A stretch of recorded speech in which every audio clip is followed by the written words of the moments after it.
3 minutes.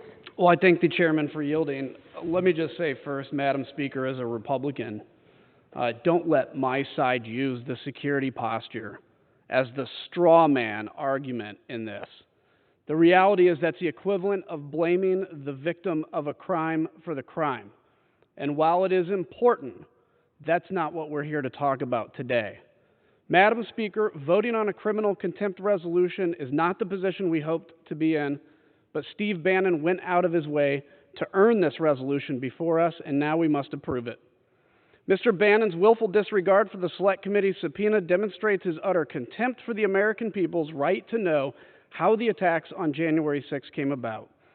He has advanced a ludicrous legal argument in support of his decision not to cooperate or comply, a decision that defies the rule of law and rejects the will of the American people. Mr. Bannon's reported actions put him near the center of the investigation into the events surrounding January 6th. His own words strongly suggest that the actions of the mob that stormed the Capitol and invaded this very chamber came as no surprise to him. He and a few others were, by all accounts, involved in planning that day's events and encouraged by those who attacked the Capitol, our officers, and our democracy. I have no doubt that Mr. Bannon's scorn for our subpoena is real.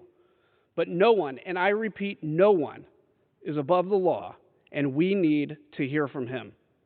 As the Select Committee's contempt report states, it was Mr. Bannon who on January 5th predicted with chilling accuracy, quote, "All hell is going to break loose tomorrow." On his radio show that day, he stated, quote, "It's not going to happen like you think it's going to happen, okay? It's going to be quite extraordinarily different. All I can say is strap in. You made this happen, and tomorrow it's game day. So strap in. Let's get ready." And it was Mr. Bannon who is recorded as saying, quote, "It's all converging, and now we're on the point of attack tomorrow."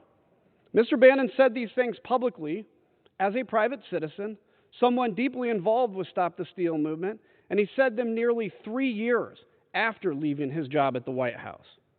Mr. Bannon was also reportedly among the small group of Trump confidants assembled at the Willard Hotel to discuss plans to stop or delay the January 6th count.